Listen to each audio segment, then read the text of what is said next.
Somewhere on the edge of known space, a planet burns. Not the whole planet, just one valley, just one transport ship twisted into the soil like a question no one survives to answer. Smoke rises through 3 moons. The forest goes quiet the way forests go quiet when something has just gone very wrong. A man crawls out of the wreckage. Alone. He should run. He doesn't. 50 meters away, half buried in ferns, a woman. Gold hair against dark soil. Breathing. Barely. He doesn't know who she is. He doesn't know that finding her will cost him everything. His rank, his world, the only life he'd planned to live. He opens his kit. Above them, in a palace that doesn't know it's already burning, a king is about to lose control of his throne. And somewhere further, much further, 43 warships begin to move. The man presses 2 fingers to her wrist, finds a pulse, stays. Part 1. When he stayed. There is a version of this story where Cale Doran walks away, where he sees the body in the ferns, where he calculates the risk, where he looks at the tree line, at the smoke curling up from the wreckage of his unit's transport, at the 3 moons of Vela hanging low and indifferent in the afternoon sky, where he does the math that every soldier learns to do.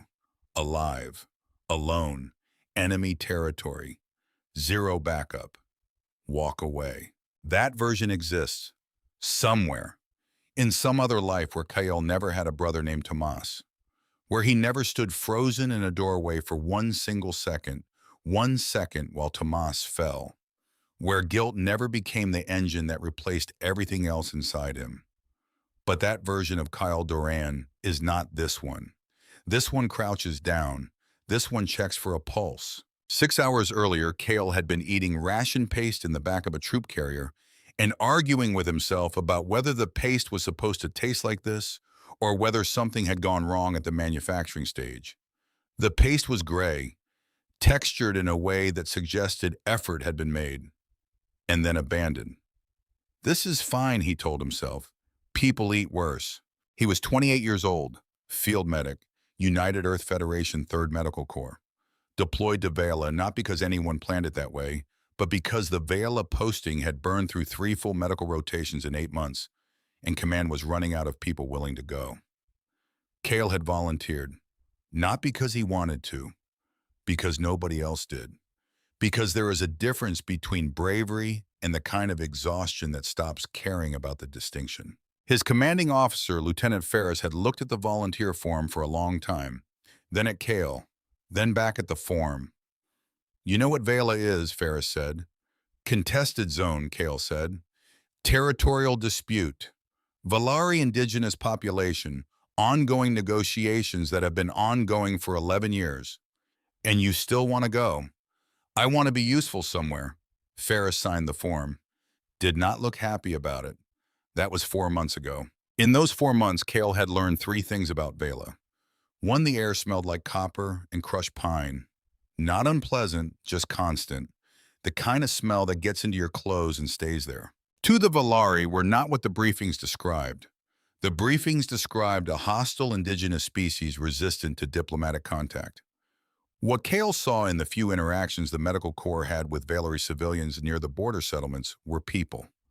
Tired, watchful, not hostile, just done being surprised by things that hurt them. 3, something was wrong with the intelligence on this posting. Things didn't add up in ways Cale couldn't name yet. Patrol routes that felt watched. Supply manifests that didn't match what arrived. Small things. The kind of small things that individually mean nothing and collectively mean something is very wrong. He was still thinking about that when the carrier hit the ambush. It happened fast. These things always do. One moment the carrier is moving through the low valley, the forest on both sides green gold in the late light. And then the forest is not just forest anymore, and the carrier is not moving, and Cale is on the ground. He doesn't remember getting out. He remembers the smell of burning composite. He remembers Ferris's voice cutting off mid-sentence. He remembers crawling through undergrowth with his med kit clutched to his chest like a child with a toy. Then he remembers silence. No shots, no voices, no sounds from the carrier. He waited, counted heartbeats the way they trained him to, got to 60, started over. Nothing. Okay, he thought. Okay, which was not okay, which was not even close to okay, which was the sound a brain makes when it is buying itself 5 seconds before panic. He took stock. Medkit intact. Personal sidearm intact. Communicator cracked screen but functional, no signal. Unit gone. Location somewhere in the contested valley system, approximately 12 kilometers from the nearest UEF outpost. He pulled up the forest around him and thought, walk east, find high ground, signal when possible, wait for extraction, simple, clean, survivable. He stood up and heard breathing, not his. Slower, labored, coming from behind a cluster of broad-leafed ferns approximately 8 meters to his left. Cale stopped. His brain ran the calculation immediately. Enemy combatant possible. Valari patrol. Survivor from his own unit. Animal Vela had fauna large enough to cause problems. Any of these. All of these. He should walk east. He knew he should walk east. Tomas said the part of his brain that never stopped would have walked east. No, that wasn't right. Tomas wouldn't have. Tomas would have gone straight to the breathing. Tomas always went straight to the breathing. Tomas was 24 years old and bright as anything and would have made a better medic than Cale ever was. Would have. Past tense. Because Cale stood in a doorway for 1 second. He went to the breathing. She was half buried in the ferns. That was the first thing. The second thing was her hair. Gold, bright, living, spread out around her head against the dark soil like she had fallen from somewhere above, and the ground had caught her.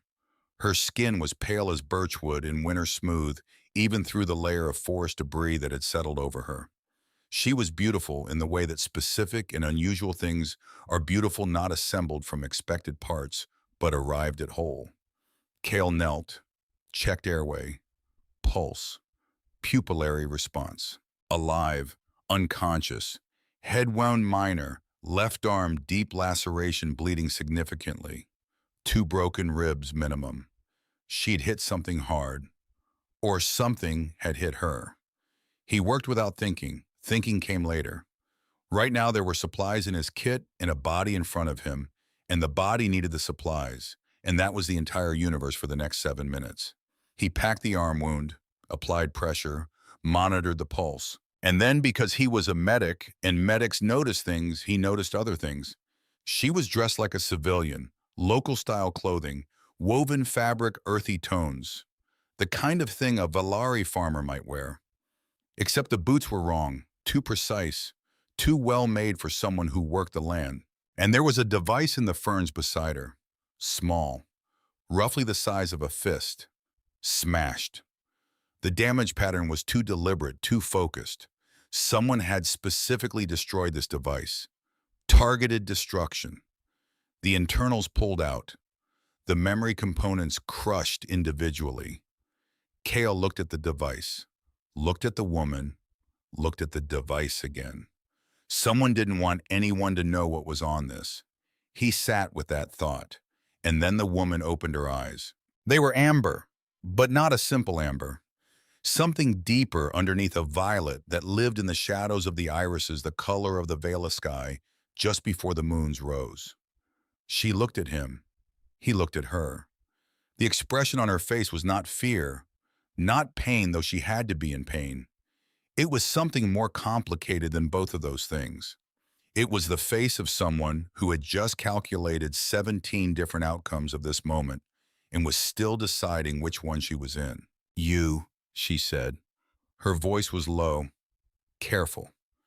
The word in standard English with the faintest trace of an accent underneath it, rounded consonants, longer vowels.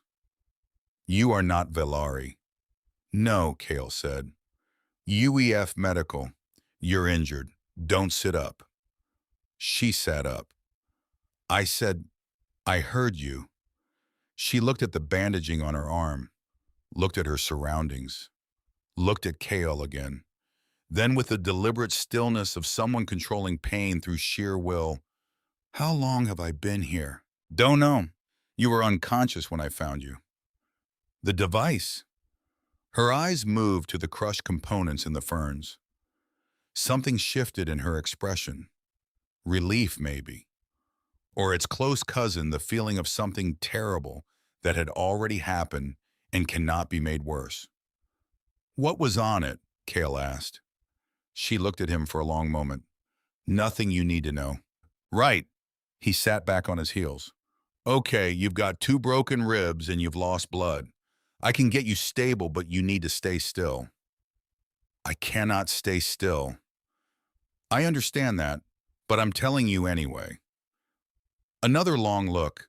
She was assessing him the way people assess things they haven't classified yet. Not hostile, more like, "I don't know what category you belong in, and I'm not sure I can afford to be wrong about this." "Your unit," she said. "The attack, gone."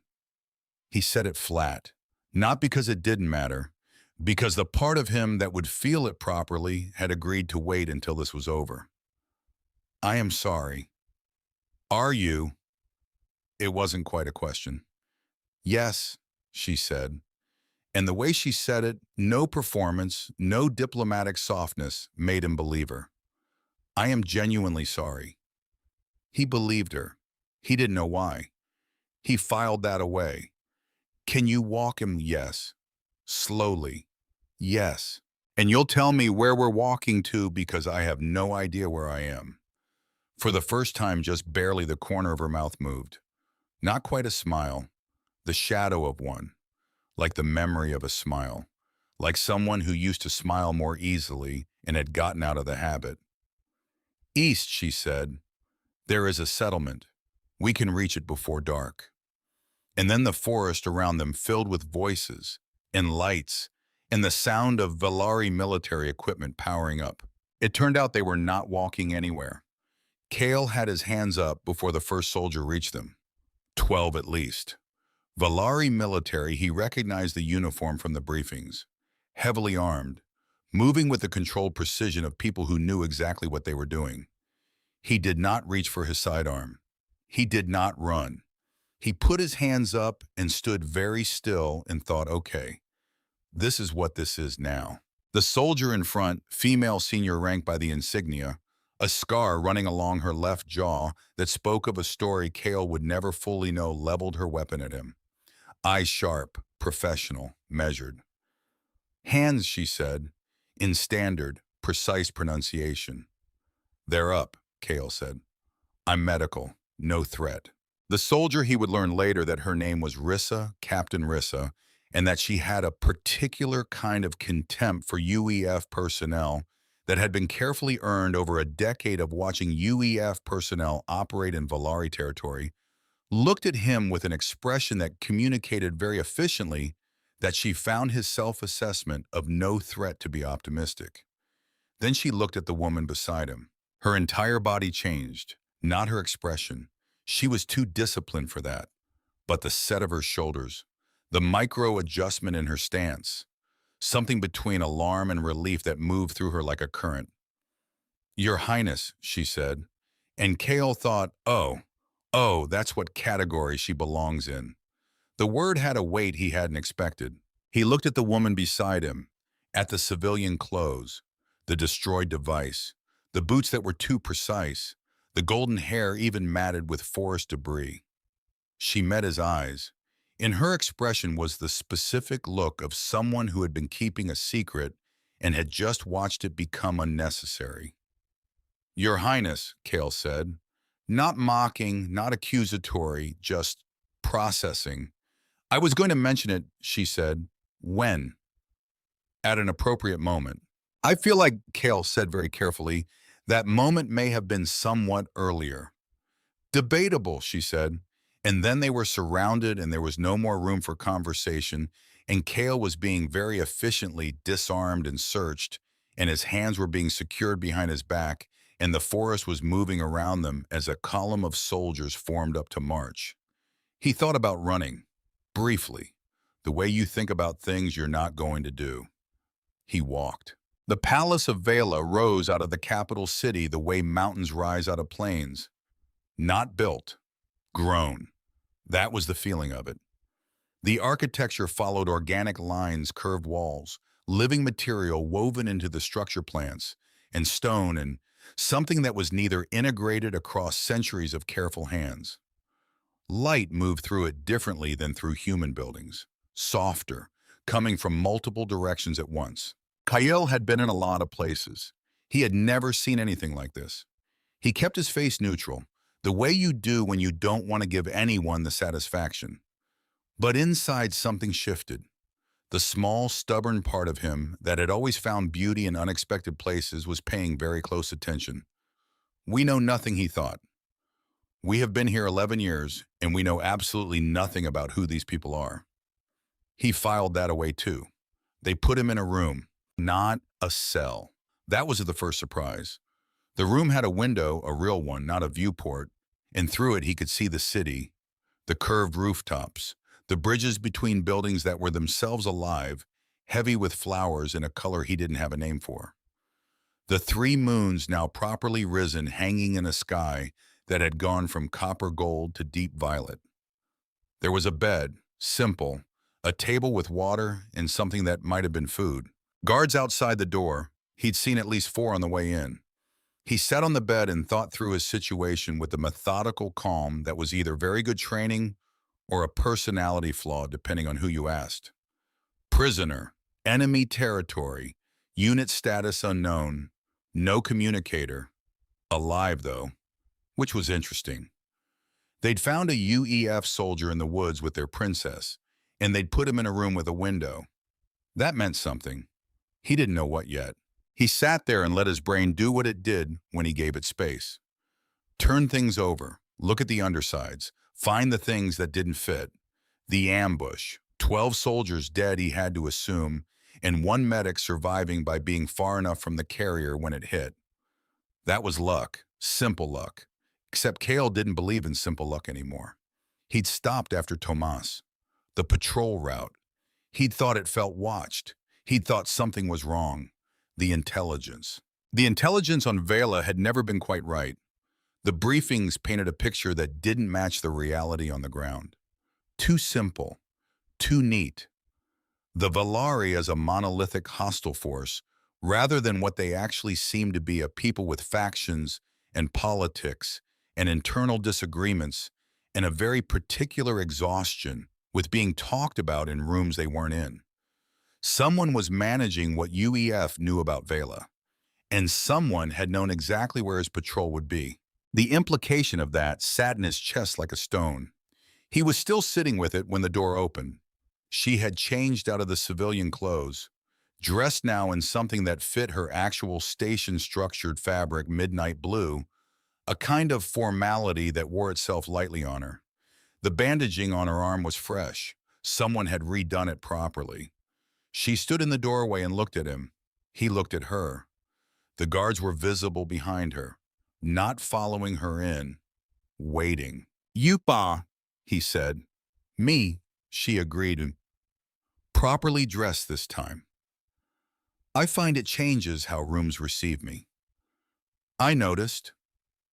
She walked in, sat in the chair by the table with the easy posture of someone accustomed to being the most significant person in any space, but genuinely trying not to perform it. "My father will speak with you tomorrow," she said. "Tonight I wanted to—" A pause, brief, the pause of someone choosing words with precision. "I wanted to thank you." "You don't need to." "I know I don't need to. I'm doing it anyway." Her eyes were very direct, not performing warmth, actually looking at him. "You didn't know who I was." "No. You helped me anyway. That's what medics do." "Some medics," she said. "Not all." He didn't have an answer for that, so he didn't give one. The silence stretched between them, the kind of silence that exists between people who are both thinking and both know the other person is thinking and aren't sure yet whether that's safe. "My name is Alith," she said. "Kale," he said. "Kale Doran." "Why did you volunteer to come to Vela, Kale Doran?" He looked at her. The question was too precise, too targeted. She'd gotten information before coming here, which meant she'd asked for it. You already know, he said. I know the record. I'm asking you. He considered lying, briefly, the way he considered running earlier. My brother, he said. He died on a posting not unlike this one. There was a moment I could have... He stopped, reorganized. I chose to come somewhere that needed medics. That's all. She was quiet for a moment. Then, I'm sorry about your brother. He looked at her, the same specificity as before. No performance. Thank you, he said, and meant it. Another silence, longer this time. She looked at the window, at the city below it. There was something in her expression that he had seen before on people who carry things they don't put down. Not sadness exactly, more like the sustained effort of a person who has been strong for a long time and is in a room for once where they don't have to be. My mother died 2 years ago, she said, still looking at the window. She was the only person in this palace who used my actual name. Kale said nothing. Sometimes saying nothing is the right thing. She called me Ailey, which is a breath, small. It's a child's version of the name. I was too old for it, really. But she kept using it, and I never told her to stop. He understood that. The specific grief of a nickname that belongs to someone who is gone. What was she like? He asked. Aelith turned from the window, looked at him with an expression he couldn't fully read. Like she hadn't expected the question. Like most people asked about the throne, and the politics, and the succession, and not about the woman. She was very honest, Aelith said. Uncomfortably so sometimes. She believed that the truth, even when it cost something, was always the cheaper option in the long run. Smart woman. Yes. Something moved across her face. Yes, she was. She stood then, smoothed her clothes with a gesture that was so unconscious, so human that Kale almost smiled. Sleep, she said. Tomorrow will be difficult. Has anything suggested tomorrow will be easy? This time she did smile. Small. Real. The real version of that shadow he'd seen in the forest. No, she said. I suppose not. She went to the door. Paused. Kyle Doran, she said without turning around. The device that was destroyed in the forest. A pause. I want you to know that what was on it matters, not to me, to everyone. Another pause. Shorter. My mother left it for me. He sat with that. I understand, he said. She left. He sat in the room with the window in the violet black sky and thought about dead mothers and dead brothers in the specific way that loss makes strangers recognize each other. He didn't sleep for a long time. Vorus of the Veilari was not what Kale expected. He had expected the performance of power, the things rulers do to remind you that they are rulers. He had sat through enough military briefings and diplomatic debriefs to know the grammar of authority, the distance, the silence designed to make you uncomfortable, the gaze held long enough to establish hierarchy. Vorus sat in a chair, not a throne, though there was one in the room, large and unused, draped with the same living fabric as the walls, and looked at Kale the way a man looks at a problem he is genuinely trying to solve. You saved my daughter's life, Vorus said. His voice was low, even. He spoke standard, the way people speak languages they learned as adults correctly, without the idiom. I did my job, Kale said. Your job was to retreat and survive, not to stop for an injured civilian. Technically correct. And yet, Kale agreed. Vorus looked at him. Why? Because she was there, he said, and I could. Vorus was quiet for a moment. That is not a strategic reason. No. Most of your people give me strategic reasons for things. I'm not most of my people.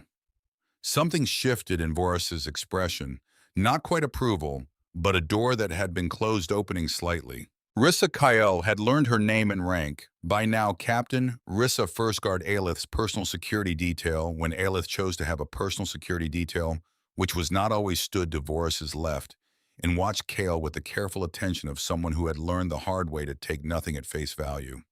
You will answer questions, Vorus said, fully, honestly, about your unit, your deployment, your orders.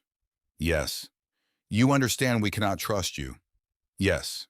And you agreed to this anyway. I don't have much leverage to disagree with, Kale said. But yes, even if I did. Vorus looked at him for a long time. We will speak more, he said finally. Later. The questions came in shifts, different officials, different rooms, the same questions in different orders and from different angles. Standard interrogation practice. Kale knew the technique because he'd been trained to recognize it, not because he'd ever been on this side of it. He answered everything as completely as he could. His unit, his deployment, his orders, his observations about what hadn't added up in the Vela posting. That last part made people pay closer attention. On the third day, he was walking a shorter hall, escorted always escorted, but the radius had expanded slightly, which he noted when he heard his name. Kale Doran. He turned. Aelith was at the end of the hall, working clothes, her arms still bandaged, a data tablet in her hand that she was clearly in the middle of reviewing. The guard looked at her. She made a small gesture. The guard took 3 steps back. Aelith walked toward Kale. How is the interrogation progressing? She said. Thoroughly. Are you uncomfortable? I'm managing. She nodded. My father is not cruel, he's careful. There's a difference. I know the difference, Kale said. She studied him. You do. A statement, not a question. My CO was careful, he said. Ferris, she asked the same question 4 different ways every time she wanted to know something. Not because she didn't trust you, because she trusted the question more than any single answer. Aelith's expression shifted slightly. And did you respect that? I thought it was annoying, Kale said. And yes. This time the smile was a little less small. Walk with me, she said.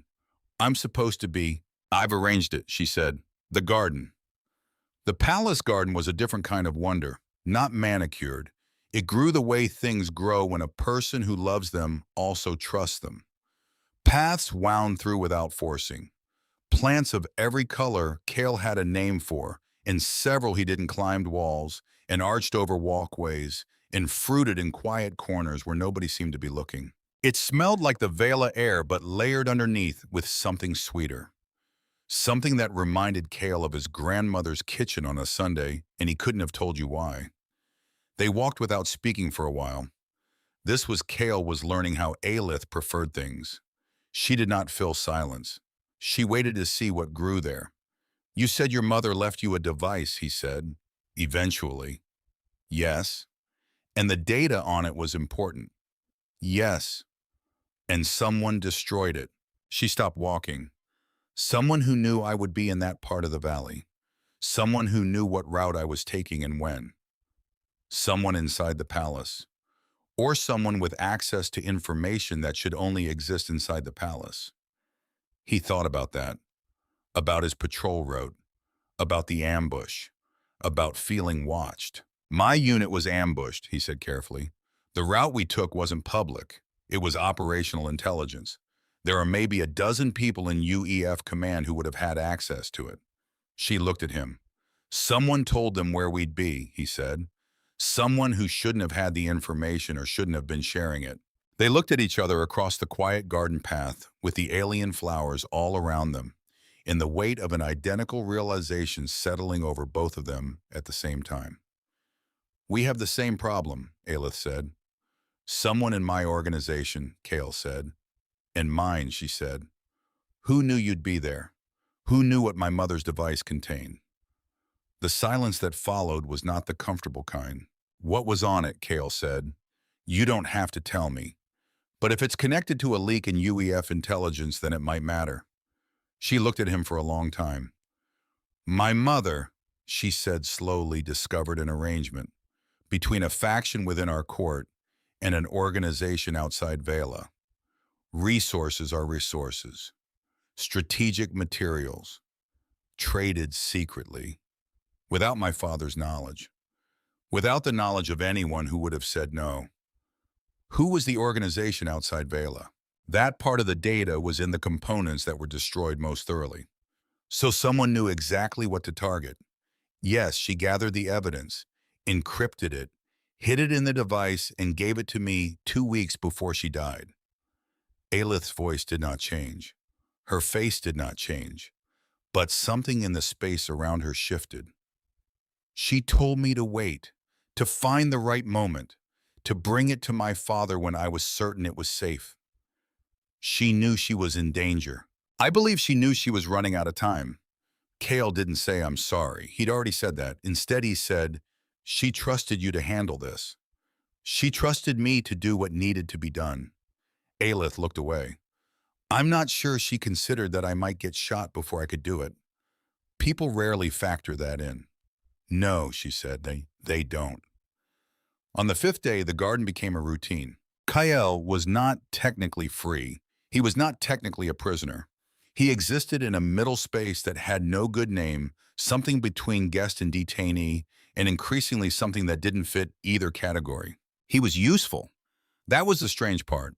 Rissa, who communicated her opinion of him primarily through the quality of her silence, and whose silence had several distinct registers ranging from contempt to provisional tolerance, had stopped actively maneuvering him away from Aelith.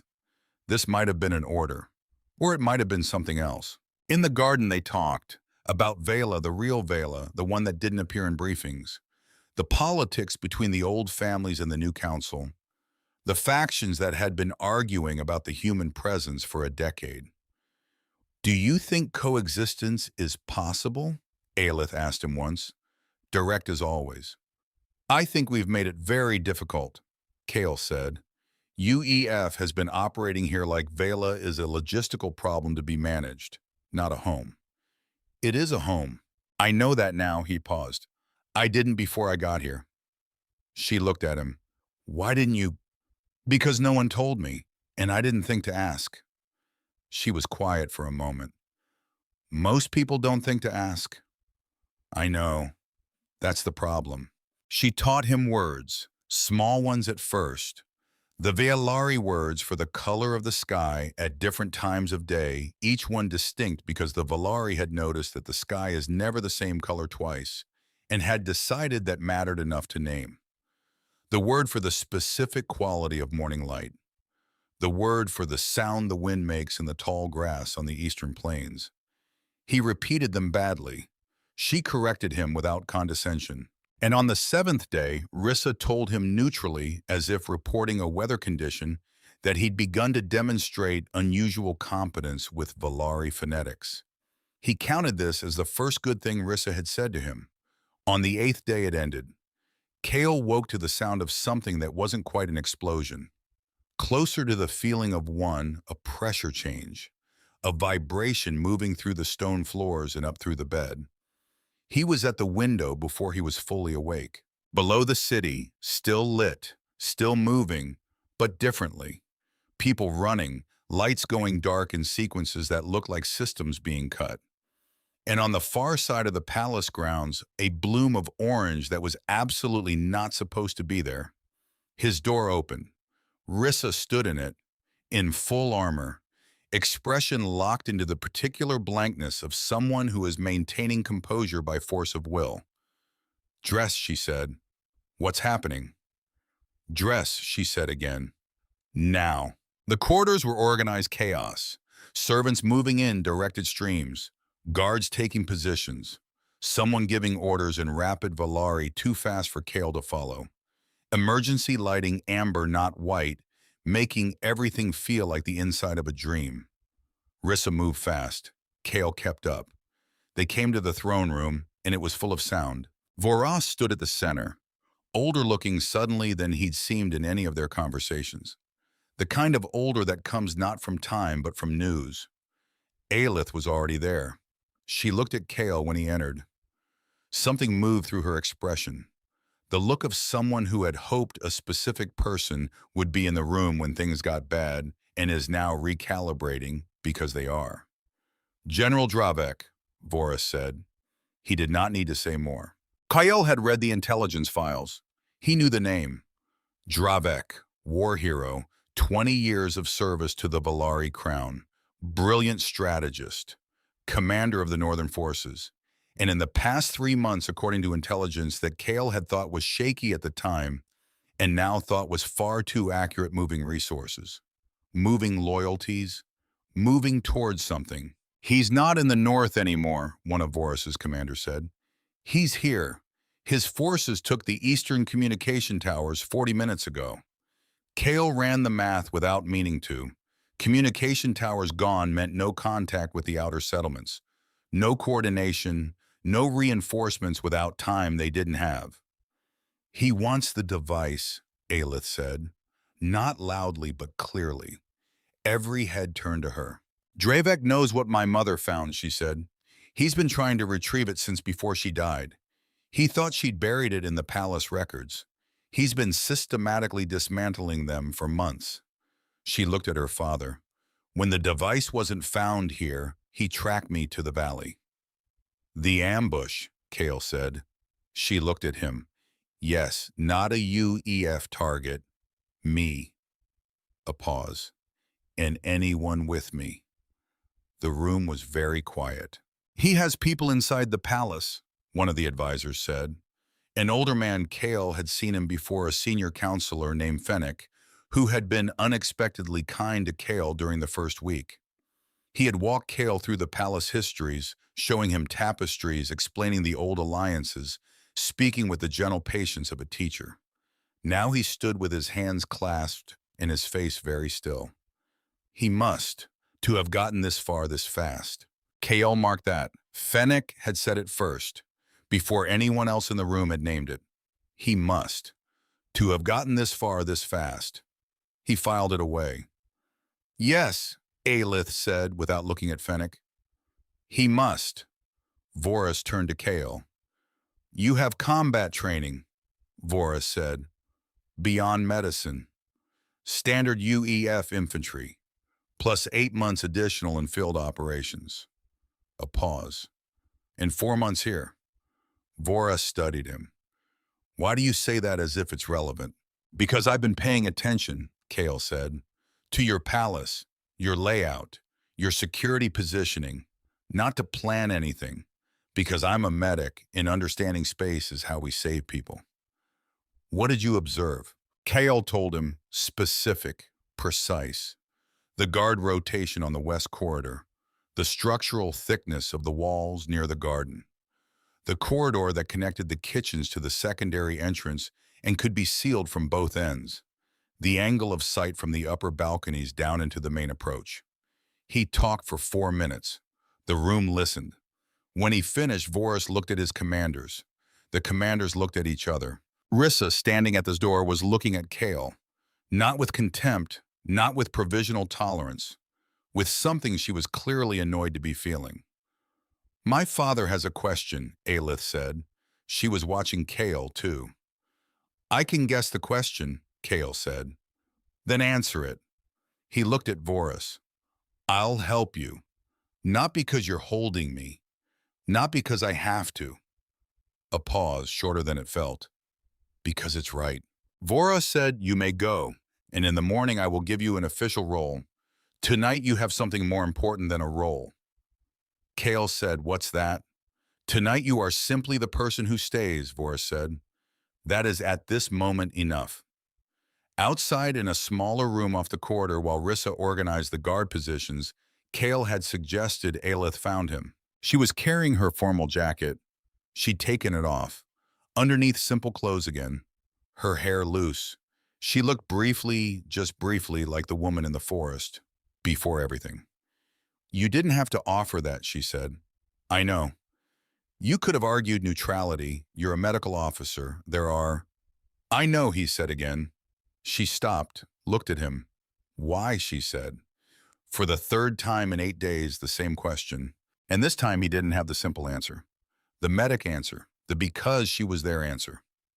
He thought about Tomas, about doorways, about the 1 second, about what he had been trying to do since then with every second that came after. Because I can, he said, and because this time I'm not going to wait and see if someone else does it first. Aelith looked at him for a long, specific moment. Then she said, "Try not to get killed." "I'll do my best," Kale said. It was almost exactly the wrong thing to say, and she almost exactly smiled. Somewhere below them, General Dravek's forces were moving through the streets of the capital with lights off and weapons up, looking for something that was still alive, still fighting, still in the hands of the people it was meant for. And Kale Duran stood in a palace on a planet that was not his in the amber-lit corridor, with guards moving to positions he'd chosen beside a woman whose name he'd learned 8 days ago. He did not feel like a prisoner. He felt like a choice that had been made, his own, freely, for once. Stay. He stayed. Part 2. The Price of Trust. They put down the coup in 9 hours. Not cleanly, not without cost, but they put it down.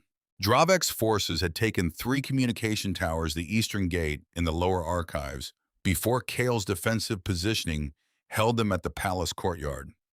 4 hours of controlled chaos. Energy weapons lighting up the dark. The smell of burning composite. Again, Kale was beginning to associate that smell with the worst moments of his life, which was becoming a long list. He moved through it all the way he'd been trained to. Assess, adapt, keep people alive. Except at hour 7, there was a moment in the North Corridor where Kale's radio crackled, and Rissa's voice came through with a grid position and a problem.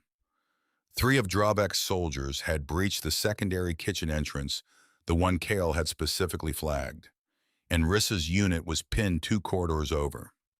He went, because he'd flagged it, because it was his information that had made it a target, because he was not going to stand in any more doorways. What he found in the North Corridor was messier than a battlefield and cleaner than a massacre.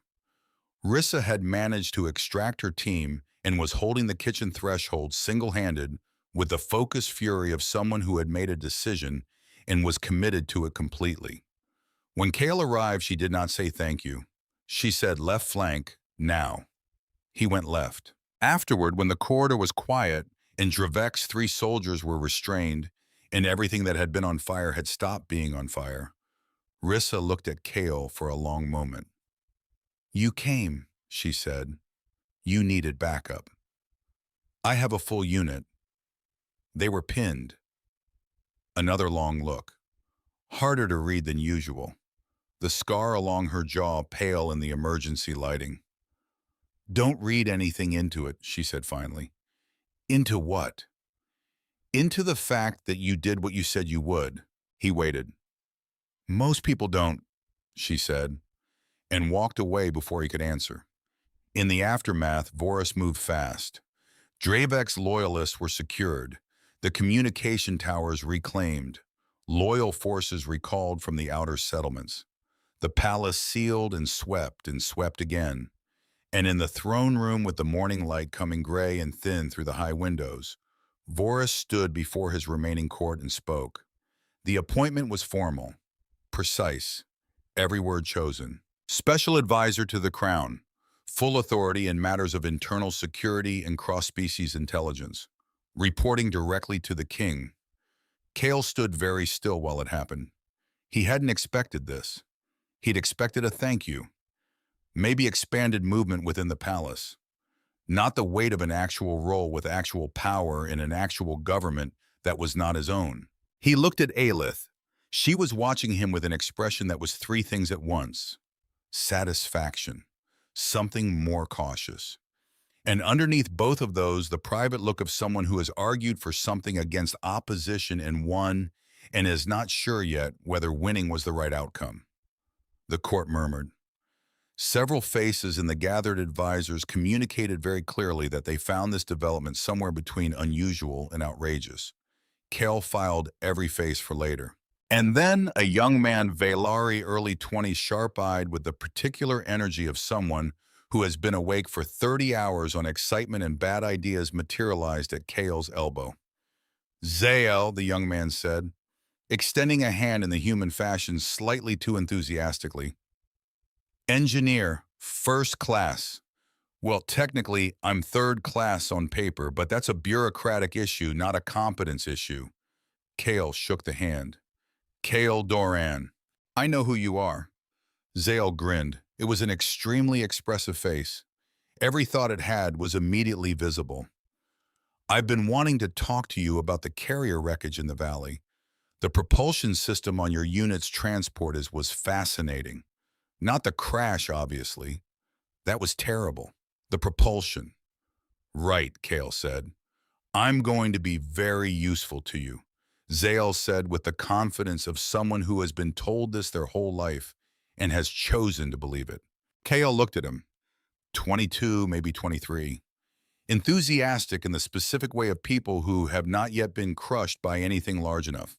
Smart, clearly smart in the way that ran slightly ahead of his mouth. Okay, Kale said. Okay, Zael blinked. Just okay. You said you'd be useful. I said okay. Most people argue, Zael said. I don't have time to argue. Zael beamed. It was a lot of beam for one face. This, he said, is going to be excellent. The work began immediately. Dravek was contained but not defeated. He still had forces in the field. He still had communications, different channels clearly, because he hadn't been using the towers for everything. And he had something else. Backers. Someone had funded the weapons. The cloaking technology the assault teams had used. The level of military precision required to take 3 communication towers simultaneously in a city with Valari Palace-grade defenses. That required resources, serious resources, the kind that didn't come from a rogue general operating alone. The purest network, Aelith said. They were in what had become their working room. A lower chamber windowless, converted into something between an intelligence center and organized chaos. Maps on every surface. Zael had requisitioned 3 of his own devices and was running decryption sequences simultaneously. Kale had the UEF files he'd memorized during his posting laid out in rough order on a secondary table. Purist, Kale said. Explain. Radical faction, Aelith said. They've been active for 15 years. The name says everything they believe any integration between Valari and outside species is contamination. Cultural first, then eventually biological. She paused. They've been political, propaganda, pressure campaigns, never violent. Until now. Until now. What changed? She looked at him. We did, the alliance negotiations that started 8 months ago. Something in those talks scared them badly enough to move from words to weapons. Kale thought about that. About 8 months ago. About when the intelligence on his posting had started feeling wrong. Who's running them? He asked. That's what we don't know. What do you know? They have resources they shouldn't have. Technology that requires either exceptional engineering talent or outside sourcing. And they knew what my mother's device contained, which means they have someone inside this palace who knew what she was collecting and who she gave it to. Kale looked at the map. Give me the palace roster. Everyone with access to the Queen's private channels in the last 3 years. That's a long list. I know. It will include people my father trusts completely. I know that too. He met her eyes. You still want to find them? Yes, she said. I need to know who in this house my mother trusted and was wrong about. A pause, one breath. She deserves to be right, even now. The investigation took 3 weeks. 3 weeks of data. Cross-referencing. Patterns that appeared and disappeared and reappeared in different shapes. Zael running decryption sequences until his eyes were red. Aelith pulling palace records from memory. She had a memory that worked like a filing system, retrieving things precisely and in order, while Kale asked questions she hadn't thought to ask because she was too close to the material. They argued constantly. This communication pattern, Kale said, The timing, look at the gaps. I've looked at the gaps, and they're irregular. Encrypted channels sometimes have irregular. Not like this. This is irregular, like someone is using a different device for part of the conversation. Someone who switches to a personal communicator when the content gets sensitive. Aelith looked at the pattern, looked at it longer. That would mean the sensitive content isn't in what we have. Right. So we're looking at the edges of the conversation, the before and after. Right. She stared at the data. I hate that you're right. I know. I would like it noted. Noted that I hate it. Also noted. Zale from across the room said, "You two are hilarious." Without looking up from his decryption, neither of them responded to this. It was Zyle who found the thread. Small thing, tiny thing, the kind of thing you'd miss if you weren't looking for exactly that size of discrepancy. A communication code, used twice in Palace records, both times as a header on routine administrative messages, both times attributed to a different sender. But the code itself, the underlying structure, was the same in both cases. And it matched a code signature from Dravek's communications before the coup. Zale put it on the main display and said nothing, just pointed. Kale and Aelith looked at it, looked at each other. Who sent those messages? Kale said. Zale pulled up the sender records. The room got very quiet. Fennec, senior court advisor. The man who had been unexpectedly kind to Kale in the first week, who had walked him through the palace histories, showing him tapestries, explaining the old alliances with the gentle patience of a teacher who had been doing this for decades, who had, in those early days, made the palace feel less like a cage. Fennec, who had at the throne room on the night of the coup been the first one to say he has people inside the palace. He must, to have gotten this far this fast. He had said it before anyone else. Kale remembered marking that. He had filed it away, and now he understood why it had mattered. Kale stood at the display for a long time. Aelith stood beside him, her jaw set, her eyes doing the thing they did when she was processing something difficult, holding it all below very still. He was kind to you, she said quietly. Yes. He was kind to me, too.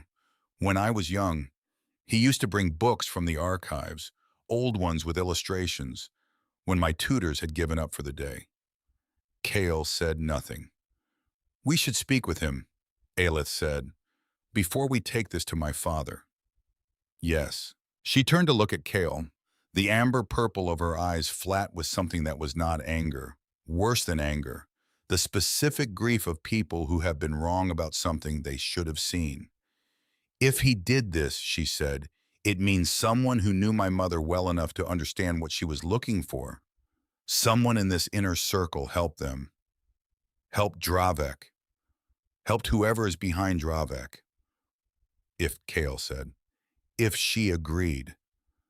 But they both heard what the word was carrying. They found Fennec in the archive room. Of course they did, because that's where Fennec lived. In the old records, the older books, the long, careful memory of the Valari court going back centuries. He was at a reading desk when they came in. Alone, the lights low, a book open in front of him that he wasn't reading. He knew, before they said a word. The way he went still when the door opened, the specific quality of the stillness, not surprise, recognition, the stillness of someone who has been waiting for something to arrive and has now watched it come through the door. Your Highness, he said, voice steady, eyes older suddenly than Kale had ever seen them moving from Aelith to Kale and back.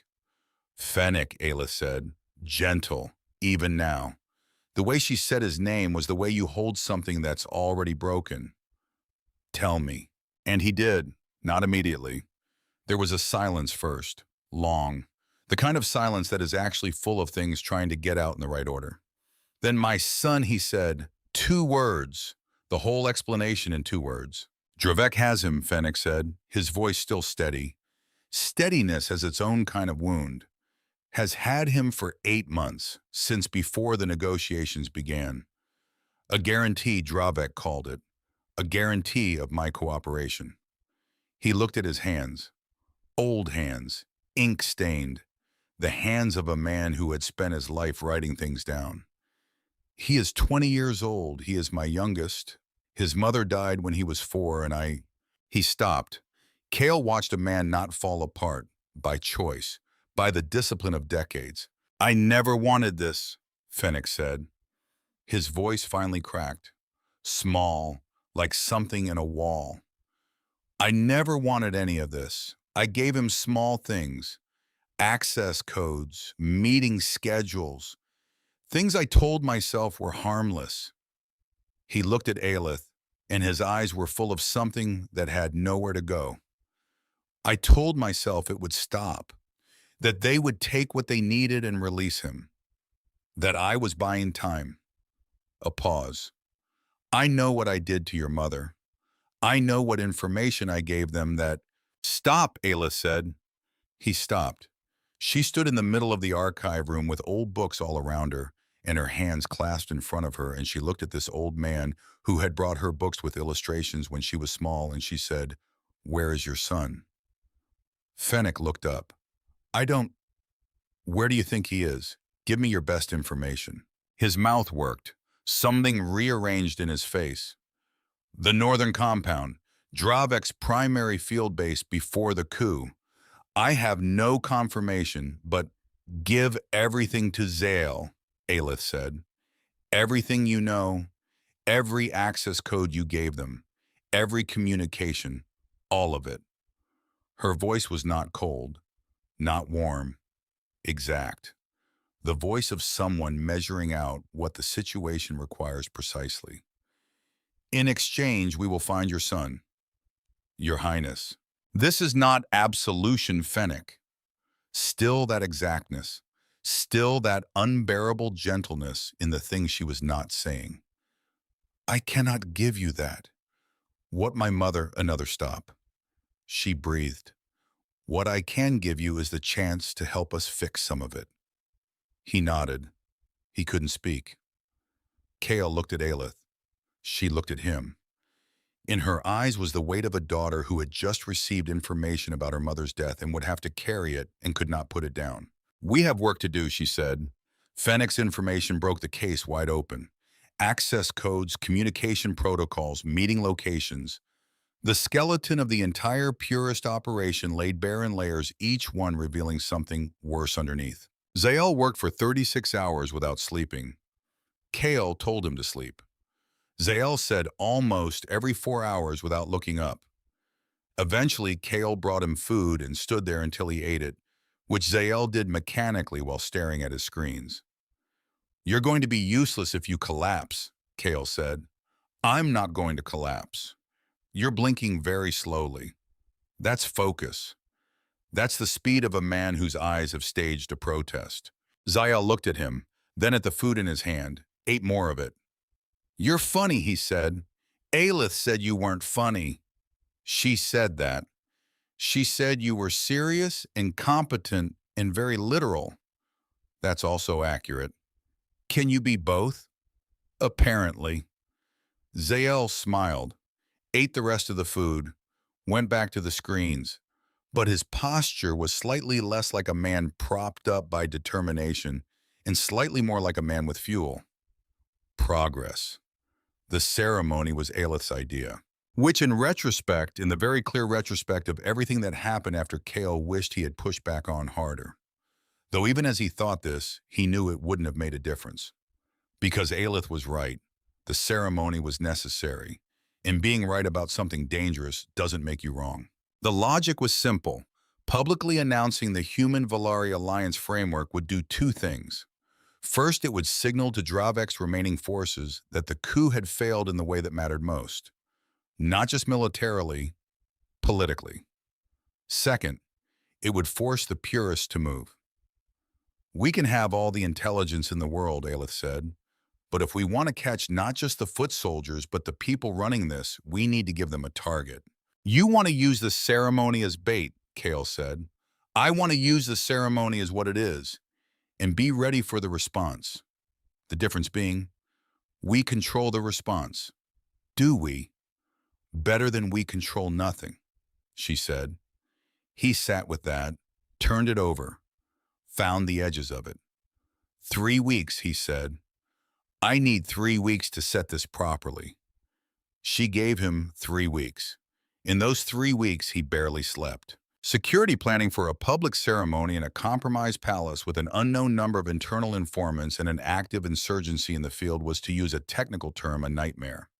But also, there were evenings in the garden, shorter than before, stolen almost. A half hour here, 20 minutes there. Aelith would come with a tablet in her hand, still reading something, and they would walk, and she would say something about the case, and he would answer, and then the case would fall away somehow.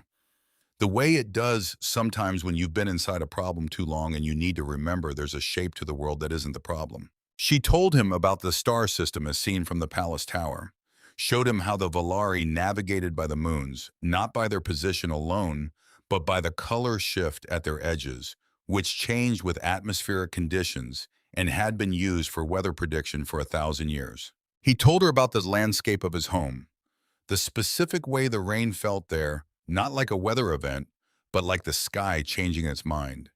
How his grandmother had grown things in a kitchen garden that had nothing to do with practicality and everything to do with the fact that growing things was its own justification. She sounds wonderful, Aelith said. Kale said.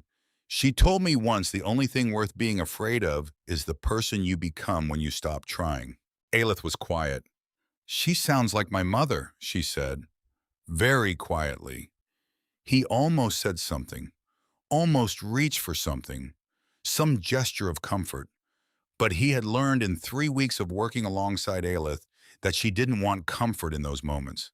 She wanted someone to sit with her in them. So he sat with her. The garden, the 3 moons rising, the flowers and colors he still didn't have names for, and silence which they had learned to use well. The day of the ceremony came cold, clear, the sky the color of old copper, the moons pale and washed out in the daylight. Kale had been awake since 3 in the morning running final checks. Security perimeter 3 layers, inner outer aerial, guard positions at every blind angle. Zael had finally finished decrypting enough of the Purist communication protocol to give them a partial frequency map. If the Purists moved, they'd have warning. Partial warning. He'd looked at that word for a long time, and then kept moving because there was no such thing as complete certainty, and the ceremony was happening, and the only option was to be as ready as possible for what came next. Rissa found him at 7 in the morning, staring at the entry point diagrams one more time. You've looked at those 17 times, she said. 18, how do you know that? I counted. She stood beside him, looked at the diagrams herself. The south corridor, second blind angle from the entrance. I know. Is there anything we can do about it? I put 2 extra guards there. Good. She paused. You're not sleeping. I'm fine. You've said that before. And been right. She looked at him. The scar along her jaw he'd learned by now it was from a border engagement 7 years ago, the one that had made her the youngest captain in the Valari First Guard. The scar that was just part of her face now, the way all the hard things eventually become part of the face. You care what happens here, she said, more like an observation that surprised her than a question. Yes? Why? More blunt than Aelith asked it. More direct. Because the people are worth caring about. He met her eyes. Including you for what it's worth. She looked at him with the expression she usually reserved for information she was filing away to reassess later. Don't do that, she said. Don't do what? Be decent at me, it's disorienting. I'll try to be worse. Please. But the scar moved, just slightly, just enough. She was almost smiling. The ceremony began at noon. Voros spoke from the main balcony, the plaza below filled with Valari citizens, and for the first time organized and official and delivered a contingent of UEF personnel, medical officers, diplomatic staff, not soldiers. That was intentional. That was important. Admiral Harrow had arrived the day before. She was exactly what Cale expected from a woman who had made admiral by 50. She wasted nothing. Not words, not time, not opportunity. She'd looked at the security plan and said, acceptable, and meant it as high praise. She stood now in the balcony room, watching the plaza through the reinforced viewport, her face doing the things experienced faces do in tense situations, showing nothing and missing nothing. Aelith was beside her father on the balcony. Formal dress, the midnight blue with silver threading at the collar. Her hair arranged in the old style Cale had seen it only once before in a portrait of the Queen. He didn't think that was accidental. He was watching the crowd, watching the perimeter report scroll on his earpiece, watching the second blind angle in the south corridor on the camera feed. Everything was calm. He hated that. Calm before things was never just calm. Come on, he thought. Where are you? 30 minutes in Zale's voice crackled in his ear. Cale, frequency spike on the purest channels. Multiple. 3 different. And then the first explosion hit the eastern perimeter. Not large. Designed to redirect, not destroy. The perimeter guards moved correctly as trained toward the blast, and that movement created the gap. The cloaking units came through the gap. 4 of them, maybe 5, moving fast and quiet and invisible until Zyle's scrambler hit the frequency, and they shimmered into visibility like heat mirages suddenly solidifying. Cale was already moving. Inner ring close formation, he said into the comm. Don't let anyone near the balcony. Rissa, already moving, she said. The next few minutes were controlled chaos. People he'd positioned 3 weeks ago responding to exactly the scenarios they'd drilled. The inner ring pulling tight around the balcony. Outer units engaging the cloaked operatives. Zale's scrambler eating through the cloaking tech frequency by frequency. Cale moved through the building toward the south corridor. The second blind angle. The place he'd looked at 17, 18 times and known was the weak point. He came around the corner. 3 operatives. Already through. Moving fast in the direction of the main stairs. He stepped in front of them. Later, he wouldn't be able to tell you exactly what happened in the next 90 seconds. Combat at close range is not clean. It is loud and fast and specific in a way that the brain doesn't store as narrative. It stores as sensation, impact, movement, the physics of keeping your feet. He got 2 of them down. The third was better. He didn't see the fourth. Coming from behind, he heard it. Just the specific sound of energy charging, and then a body hit him, hard from the left, throwing him sideways and down. He hit the floor. The blast went past where his chest had been. He looked up. Rissa was still standing. For a moment. Just a moment. Her body absorbing information that her face hadn't processed yet. The blast had caught her in the side. The armor was good, not good enough. She looked down at him. And in her expression for the first time fully without qualification, there was nothing complicated. Just yes. This. Good. She nodded. Once. And then she went down. Cale caught her. Because he was there. Because his hands moved before his brain did. He was a medic. He was kneeling beside her with his kit open before he had finished feeling the thing that was happening in his chest. Rissa. Her eyes found his, clear, focused in the specific way that people are focused when they are using everything they have left to stay present.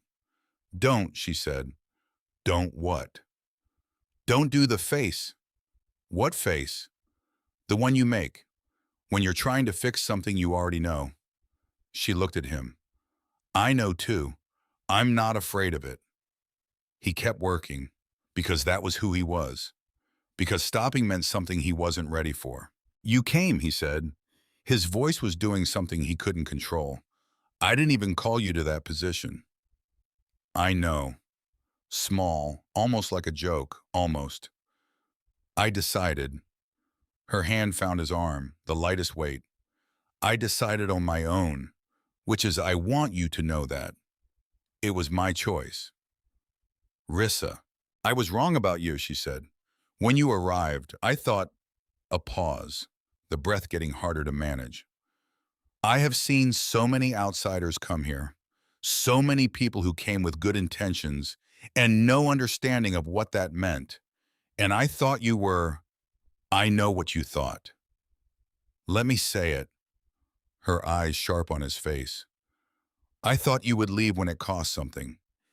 Everyone leaves when it costs something. Her hand on his arm's small pressure.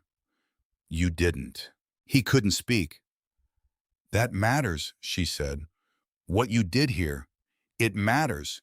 Even if, she stopped, even if I'm not here to see what it becomes. He looked at her face. This face he had read wrong for weeks and then learned slowly and then understood. The scar, the eyes, the expression that had moved from contempt to provisional tolerance to something that now finally here he could name. Respect, real hard-won, fully given. Don't leave, he said, which was not the medic speaking, which was just him. She looked at him. I'll do my best, she said. Her own words, back to him, from something he'd said to Aelith. She'd been there. She'd heard it. She almost smiled. And then she was gone. He stayed beside her for a long time. The corridor was quiet. The building had been secured. He could hear through his earpiece that the plaza was safe, the ceremony interrupted, but the people evacuated, no civilian casualties. Harrow's voice giving orders. Aelith's voice asking where he was. He didn't answer for a while. He just knelt on the floor of a corridor on an alien planet and held the weight of a choice someone else had made. For him. Because of him. Because something had changed. This is what staying costs, he thought. This is the price of it. Not your own life. Other people's lives. The people who believe in you enough to spend theirs. Then quieter. Below that. And Rissa believed in me. He put his hand over hers, closed his eyes. 1 second. Stood up, because there was still work to do. And stopping was not the thing Rissa had bought him time for. Aelith found him afterward, in the small room off the corridor, sitting on the floor with his back against the wall and his kit closed beside him and his hands resting open on his knees. She came in, sat down beside him, on the floor. The formal dress, the midnight blue with silver threading, all of it sitting on the stone floor without hesitation or apology. She didn't speak. He didn't speak. They sat there for a long time. Then she said very quietly, I'm sorry. I know. She was one of the best people I knew. She was rough and she was certain, and she never pretended things were other than they were. A pause. She was not easy to know, but she was very worth knowing. He nodded. Aelith's hand moved to his. Didn't hold it. Just rested there. The lightest possible point of contact. Like saying, I'm here. Not fixing it. Here. He turned his hand over, his fingers against hers. Neither of them said anything about it. The investigation broke open the next morning. Zale had been running overnight, and at 6 in the morning, he put something on the main display and said, come look at this. They came. Kale, Aelith, Harrow, who had not slept either and showed it only in the very slight sharpening of her face, the way exhaustion becomes efficiency at a certain point. The display showed a communication log and a manifest, and a cross-reference supply record that connected both of them to a source. UEF, the biological agent signature in the analysis. Zale had gotten a sample from the medical team that had treated the injured guards after the ceremony attack, matched a compound developed in a UEF laboratory. Not available commercially. Not available to the purists through any channel that didn't go through someone with high-level UEF clearance. And the communication log had a name at the end of it. Director Vane. UEF Intelligence. Internal Security Division. 22 years of service. The kind of career that opens doors not because of ability alone, but because of the very specific ability to make yourself indispensable to the people who open doors. Kale stared at the name. Vane had rerouted the patrol coordinates. The realization moved through him cold and specific. Vane had access to the positioning intelligence. Vane had known exactly where Kale's unit would be. Not a leak, a decision, deliberate. Someone inside UEF had decided that Kale's unit being in a specific place on a specific day was useful, either as a distraction or as an expendable asset, or simply as a problem that had happened to solve itself. He's been in contact with the Purist leadership for 2 years, Harrow said, reading from the decoded log with the flat precision of someone who has received bad news before and learned the value of not reacting until there is room to. Supplying information, supplying materials. A pause. Supplying the cloaking technology used today. Why, Aelith said. Harrow looked at her. Because the alliance negotiation was going better than certain parties wanted. Because there are people within UEF, within any organization this large, who benefit from a specific arrangement of hostilities, who have contracts, interests, who have built their whole career on a version of this relationship that requires the relationship to stay exactly as it is. Peace is bad for business, Kale said. Some kinds of peace, Harrow said. Yes. Silence. He's the one behind Dravek, Aelith said, the statement arriving fully formed. Dravek believed in the ideology, the purity argument. But he didn't have the resources. Vane provided them. In exchange for keeping the situation unstable enough that the negotiation couldn't proceed. And my mother's device? Aelith said, her voice going somewhere very careful. Vane knew what was on it, because Vane was part of the original arrangement, the resource trading my mother discovered. Harrow looked at her. That's the most likely reading. So he arranged to have it destroyed, Aelith said, and arranged to have me to have the person carrying it not be in a position to... She stopped. Kale looked at her. He tried to have you killed, he said, blunt, because she needed to hear it said plainly. In the valley, the ambush that caught my unit, it was meant to catch you. Yes, she said. Your mother collected evidence against people who were connected to him, and he found out. Yes. And he's been operating inside UEF for 2 years at minimum with access to our intelligence at senior level. Yes. She looked at Harrow. Can you contain him? With this evidence, Harrow said, yes. I need to verify independently. I won't move on a director without verification that doesn't come from a Valari intelligence operation. Not because I doubt this. She gestured at the display. Because when we move on him, everything has to be airtight. He will have lawyers. He will have allies. We have to be right and be seen to be right. How long, Kale said. A week, maybe 10 days. Harrow paused. I'll work through the trials period. By the time you complete the first 3, I should have independent confirmation. And Vane won't know. He has no reason to suspect we have this yet. He gave the Purists what they needed for today. He'll be watching to see how we respond. Her eyes moved to Kale, which is why we proceed normally. You begin the trials. I verify. We move when both are ready. And in the meantime, Harrow said, he doesn't know we have this, which is our advantage. She looked at both of them. Keep it that way. That evening, Kale stood in the archive room, alone. The books around him that Fennec had spent a career tending. The low light, the smell of old paper and binding, and the Vela air underneath it all. He thought about Rissa. He would think about Rissa for a long time. He had learned that grief doesn't announce its schedule. He thought about Tomas, about doorways, about the difference between the seconds you hesitate and the seconds you spend moving. He thought about Vane, about wearing the same uniform as someone who had arranged for Kale's unit to be destroyed, about the specific vertigo of discovering that the thing you thought you were serving is more complicated than you knew. He thought about what Rissa had said. Everyone leaves when it costs something. She had been wrong about him. he wanted to be worthy of being wrong about. There was a sound at the door. Aelith, the garden version. Simple clothes, hair down, the data tablet not in her hand for once. "You should sleep," she said. "So should you." "I know." She came and stood beside him, looking at the books. "Fennec's son has been located. Zale found the compound in the northern records. Our forces are moving tomorrow." "Good.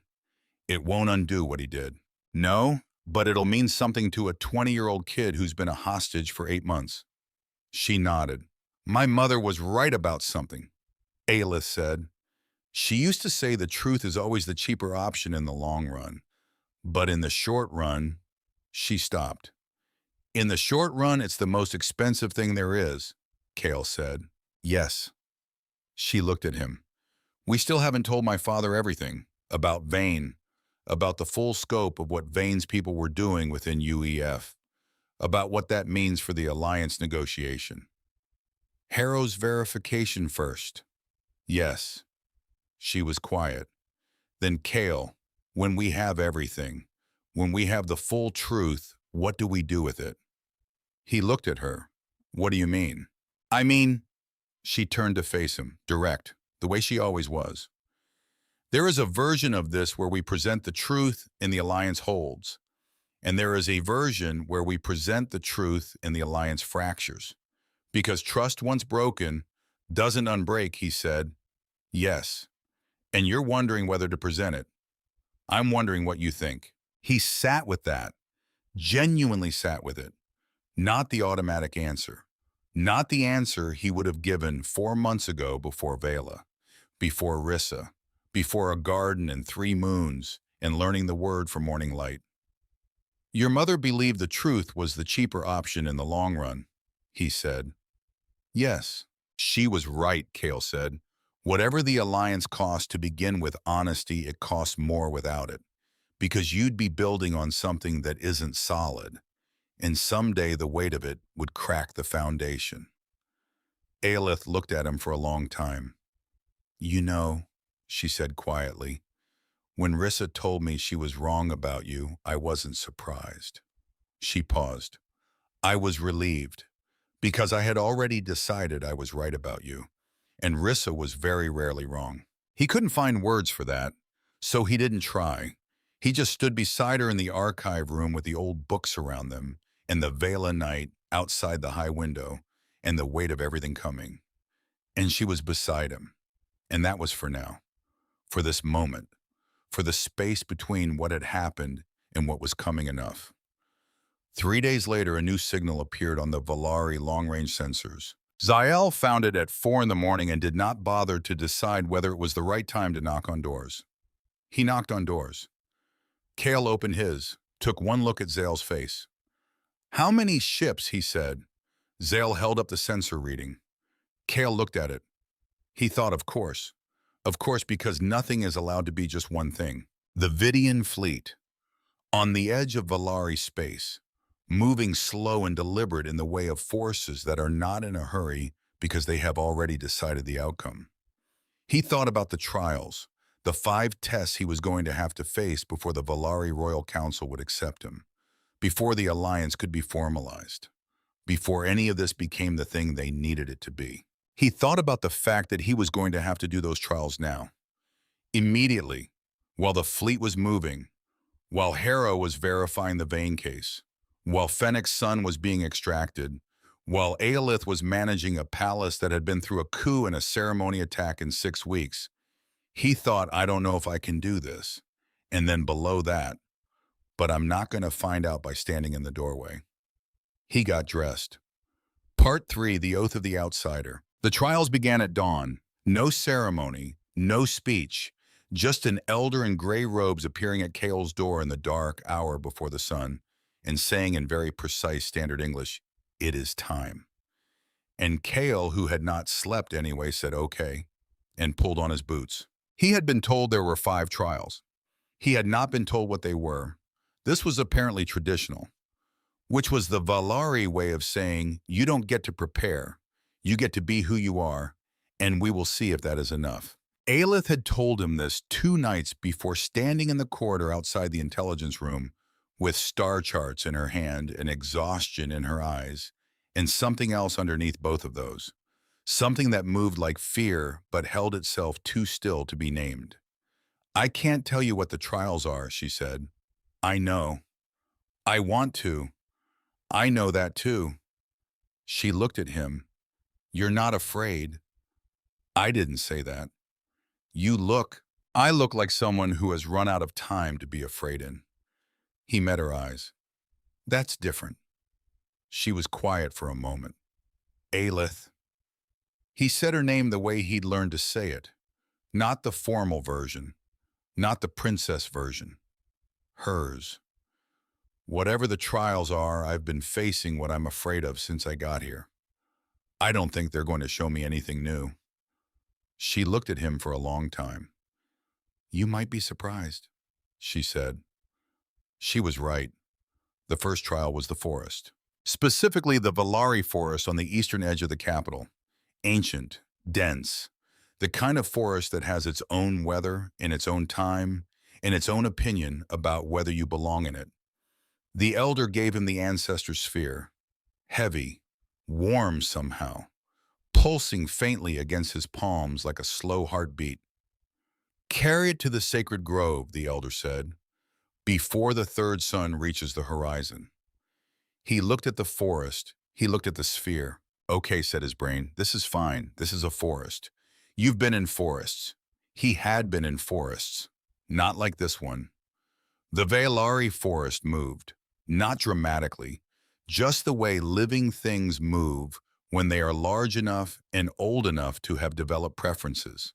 Roots that weren't there on the way in. Branches that redirected. Paths that suggested themselves and then quietly stopped suggesting. 4 hours in his legs were burning. 6 hours in the sphere had gotten heavier. He didn't know how. Physics had not been consulted on the matter. 7 hours in the noxious gas came through vents in the rock face he was climbing. Green. Thick. The kind of smell that is its own argument against continuing. He pulled his shirt over his face. Kept climbing. Because somewhere between the 4th and 5th hour, when his muscles had moved past the point of complaining and into the quieter territory of pure sustained effort, he had stopped thinking about the trial and started thinking about Rissa, about what she had said. Everyone leaves when it costs something, and about what it meant to be the person who didn't. It wasn't nobility, he was clear on that. It wasn't bravery in the clean story-shaped sense. It was something simpler and harder than that. It was the understanding that some things are worth the cost, and that you don't always know which things until you're already paying. He reached the top of the rock face with his arms shaking, hauled himself over the edge, lay on his back. Tisham.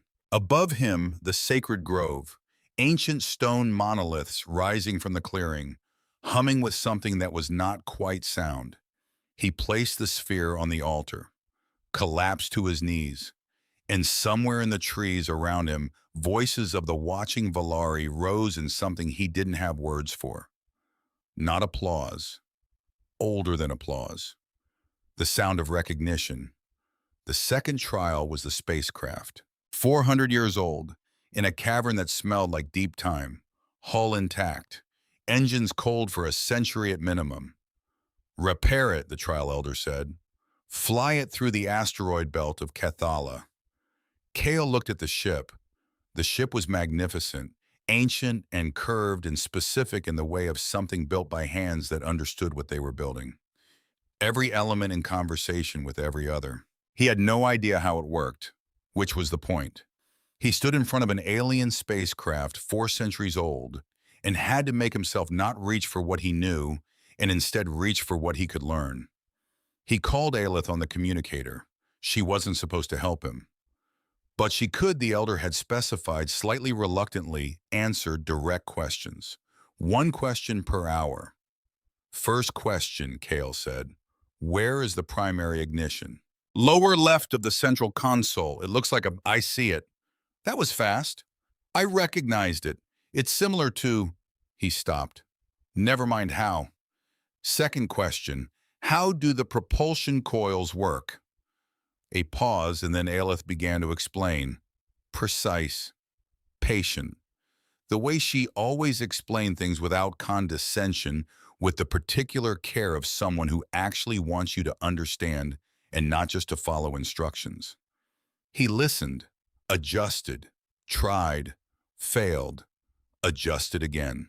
3 hours later, the engines came to life. The sound they made was extraordinary, deeper than human engines, more resonant, like a voice finding its range after a long silence. Kale sat in the pilot's seat and felt the ship come alive around him and thought 400 years. This thing has been waiting 400 years, and it still works. He flew it through Cathala's asteroid belt with his hands on controls he'd learned in 3 hours, and his eyes on a star map written in a language he'd only partially mastered. He made it through. Just. The elder watching from the monitor station said something in Old Vailari that Zael later translated as approximately not elegant but honest. Kale decided to take it. The third trial was negotiation. A merchant named Graythor, who was everything a person describes when they say difficult, older, sharp, self-satisfied in the manner of someone who had won every negotiation he'd been in for 40 years and had started to find it boring. So, Graythor said, looking at Kale the way you look at something that has not yet proven itself worth your time. The human. Kale Doran, Kale said. You want something and I want something, and we're here to find out if those things are compatible. What I want, Graythor said, is to be convinced that doing business with your species is worth the complexity.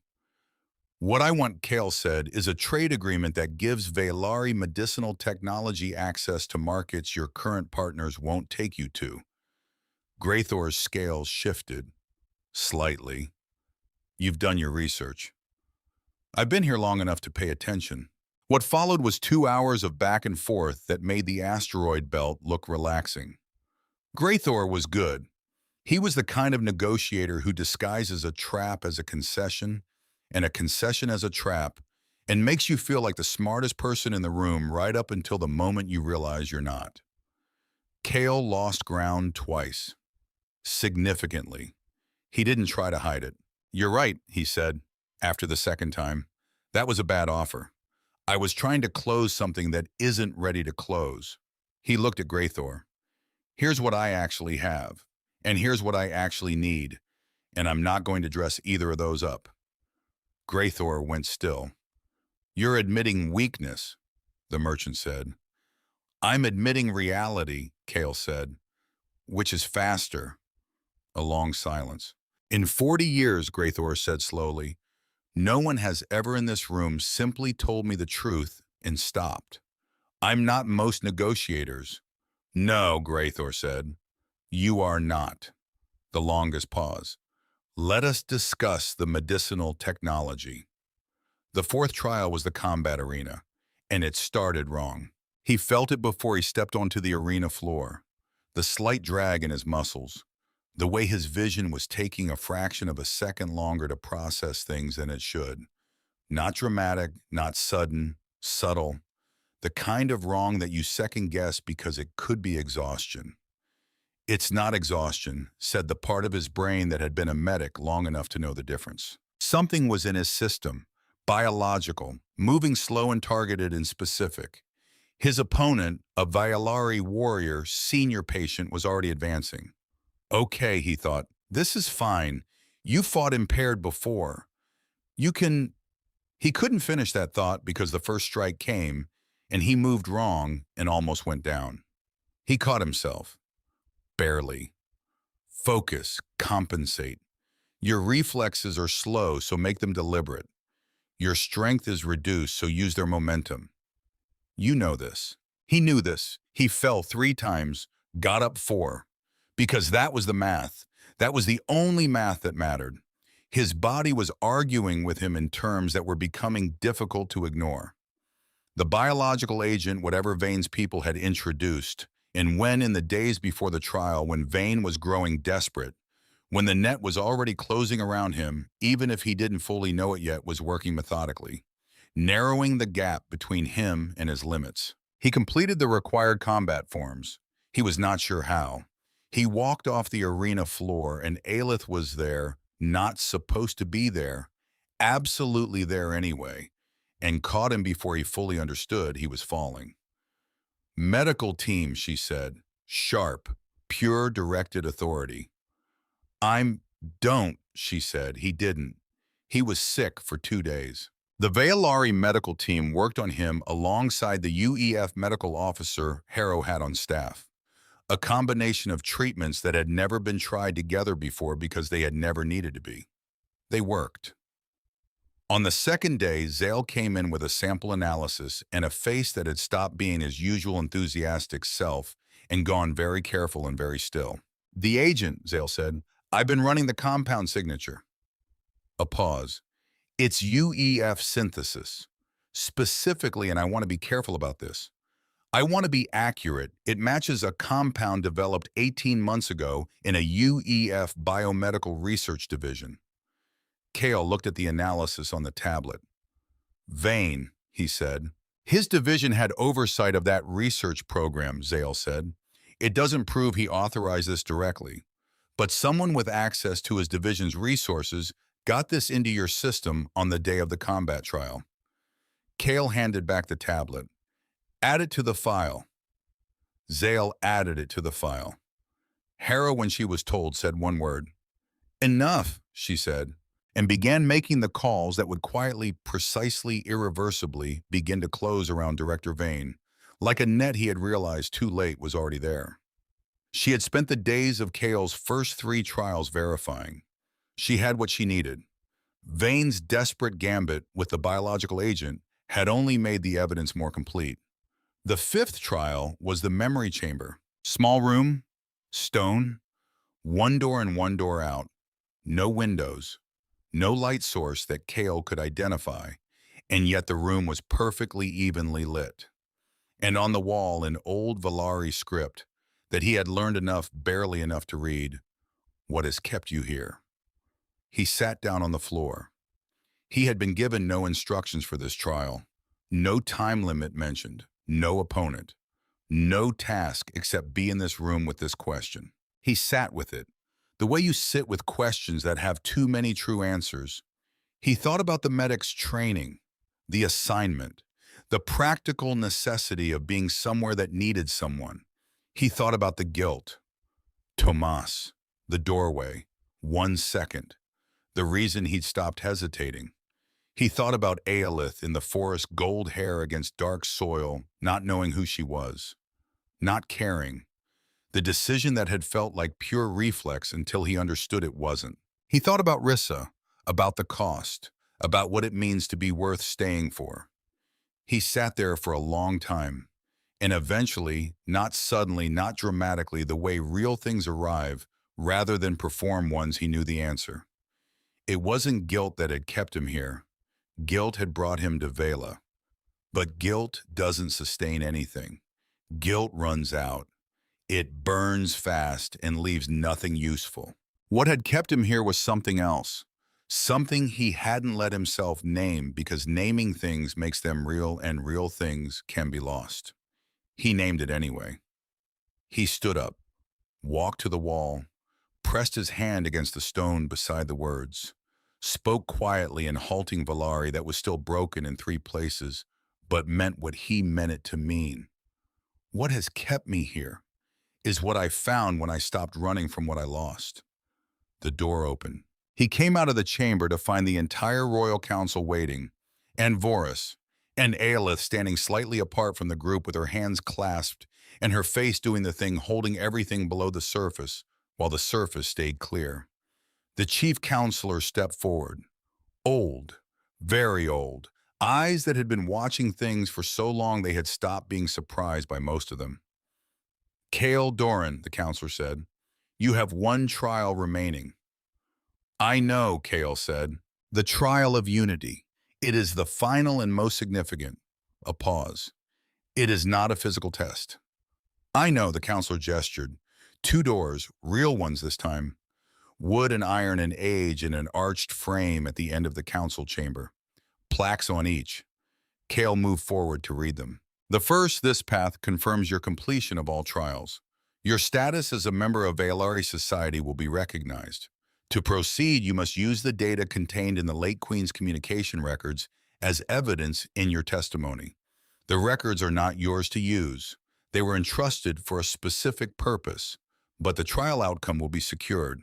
The second, this path refuses the use of the Queen's private records. Your testimony stands on what you have earned through the trials alone. The outcome is uncertain. You may fail. He read them twice, not because he needed to, because he wanted to make sure he understood exactly what he was choosing. He thought about Aelith's mother, about what the woman had built, what she had gathered, who she had trusted with it. He thought about a woman who believed the truth was always the cheaper option in the long run, who had paid a very high price for that belief, and had still left the evidence in her daughter's hands because she trusted her daughter to know what it was for. Using those records for his trial, for his benefit, for a purpose that was not the purpose they existed for, would be a small violation. In a world of large violations, a small one, maybe forgivable, maybe even pragmatic. But he chose the second door. He didn't hesitate. He had been done with hesitation since a doorway in 1 second and a brother who should still be alive. He walked through. The chamber on the other side was the same council room, every face watching him. He stood before them and gave his testimony using only what he'd earned: the trials, his conduct since arriving on Vela, what he had done and what it had cost and what he understood now that he hadn't when he came. He did not make it a performance.